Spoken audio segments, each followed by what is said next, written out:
Emmanuel Macron a rendu visite hier soir à Fayrouz. Rien de plus inattendu, mais rien de plus naturel. En ce 100e anniversaire du Grand Liban, le président français n'a pas été avare en gestes symboliques. Sa présence au Liban est déjà emblématique à plus d'un titre. La France, qui a porté le Liban sur les fonds baptismaux, ne renie pas son passé ni se dérobe à ses devoirs. Quel chemin parcouru depuis 1920, ponctué d'enthousiasme et de désillusion, de guerre civile et de guerre pour les autres, toujours à la recherche d'une identité introuvable. C'est peut-être là que réside l'intuition géniale de Macron et la signification profonde de sa rencontre inédite avec notre diva qui, après ou à cause de tous les soubresauts que nous avons vécus, est devenue la figure tutélaire du pays, une sorte de déesse mère, adulée par les Libanais de toutes les confessions, par ceux qui croient au ciel et ceux qui n'y croient pas. À l'occasion de ce centenaire, beaucoup de colloques avaient été prévus, mais la faillite de l'État, la pandémie du Covid-19 et l'explosion apocalyptique du port de Beyrouth ont remis tout cela au calendrier grec. Précisément, le thème de l'identité aurait pu à lui seul remplir des journées de débat. Macron a ramené cette identité à quelques symboles forts. Les cèdres et Fayrouz ne sont-ils pas constitutifs de cette identité ? Surtout depuis que les plus récalcitrants de nos concitoyens ont rallié le Liban d'abord. Si on devait organiser un sondage d'opinion sur la figure libanaise qui aura le plus marqué les 100 ans du Grand Liban, la réponse n'aurait fait aucun doute. Quel que soit le type de sondage, ouvert ou fermé, auprès des plus âgés ou des plus jeunes, chez les chrétiens comme chez les druzes et les musulmans, je tiens pour négligeable la position du parti armé qui avait interdit la diffusion de ses chansons sur un campus. La Vox Populi aurait répondu « Fayrouz d'abord », en écho au slogan du Liban d'abord. Pour revenir à une actualité récente, il y eut un signe qui ne trompe pas, pendant la révolution du 17 octobre, comme après la catastrophe du 4 août. La voix de Fayrouz a rassemblé comme nul autre les Libanais outragés, brisés, martyrisés et, pour continuer avec la phraséologie gaullienne, un jour libérés. Pour cela que le geste de Macron apparaît comme tout à fait naturel. S'il rend visite à la grande dame, c'est parce qu'il vient au chevet du Liban. Peut-être lui a-t-il demandé d'accompagner encore la résistance de ce peuple, de renforcer sa résilience et de l'appeler à l'unité. Le 12 octobre 1988 à Paris, le ministre français de la Culture et de la Communication, M. Jacques Lahan, remettant les insignes de commandeur de l'Ordre des Arts et des Lettres à la chanteuse libanaise Fayrouz, symbole, selon lui, d'un pays qui ne veut pas mourir. Photo archive AFP. Monsieur Macron le sait sans doute, notre relation à Fayrouz tient à la fois du collectif et de l'intime, du charnel et du sacré. Comme tant d'autres, je suis né, j'ai été bercé et j'ai bercé à mon tour mes enfants avec sa voix.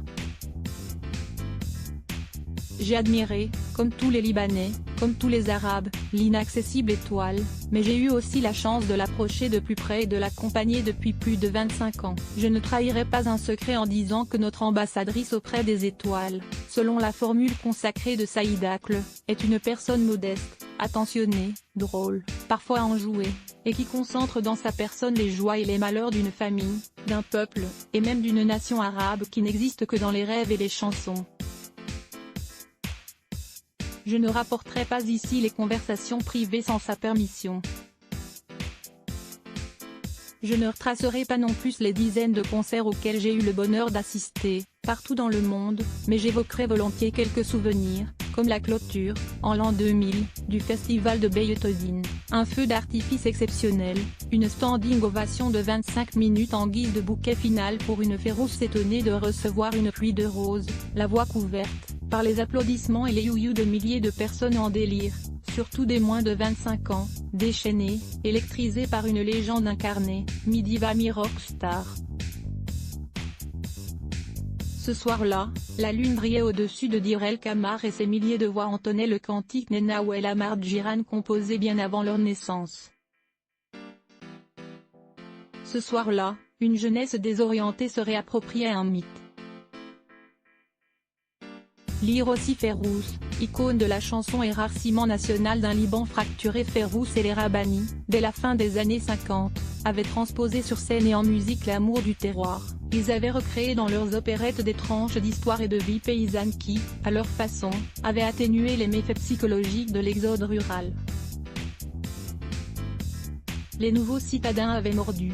Tout le pays s'était mis à vibrer à l'évocation des fermes et des collines, des champs et des vergers, des semailles et des moissons. Le temps d'un spectacle, ou celui d'une chanson, le village reprenait vie et les liens se renouaient avec les aïeux. À partir de 1975, la guerre n'aura fait qu'exacerber ces sentiments.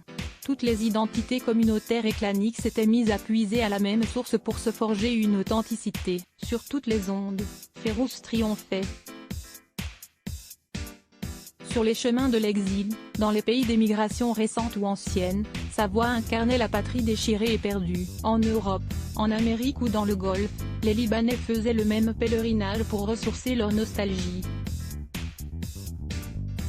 Les nuits libanaises du Baalbek d'antan avaient enchanté leurs parents et leurs grands-parents, mais n'évoquaient rien pour les jeunes d'après-guerre. C'était compté sans Ziad Rabbani, sans l'enthousiasme qu'il a su communiquer à toute une génération et sans son talent. Il y a eu de sa part l'intégration d'une dimension nouvelle, le fait urbain. Les Libanais sont dans leur majorité concentrés dans des agglomérations bétonnées. Ils vivent et naissent entre l'acier et le bitume.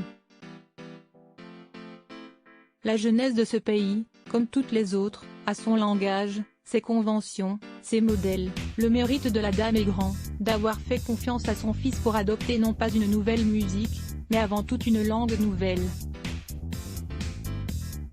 Des mots banals, presque triviaux, des mots quotidiens de citadins, des tourments actuels. Exit les marieuses, les fêtes de village et les bons sentiments, et bonjour les tracas. Oublions le pays, que Dieu garde les enfants. Comment vas-tu, toi, seulement toi? La mélodie et même l'accent ont changé. Rabeyrout plutôt que Raël Jabal. La voix de Férouz s'est modifiée aussi, rayonnante dans un registre plus grave, plus sensuel, plus féminin. Une voix intacte, qui chante et enchante, et un regard un peu désabusé. Un ami l'a comparé à une figure de Modigliani, penchée de côté comme pour mieux convaincre les plus réfractaires, mais qui résisterait à sa voix. Ce dernier soir à Beytedine, les flots d'enthousiastes avaient fait céder les digues. L'estrade a été cernée par des fans à peine sortis de l'adolescence. Avec leurs roses et leurs briquets, Ziad a réussi sa révolution urbaine, en s'incarnant dans la cité. La musique des Rabbani a reconquis la cité. Férouz, qu'ils ont redécouverte, a parfaitement communié avec eux. Des milliers de personnes n'ont pas défilé à Beytedine devant une icône mais se sont rassemblées pour fêter la renaissance d'une étoile.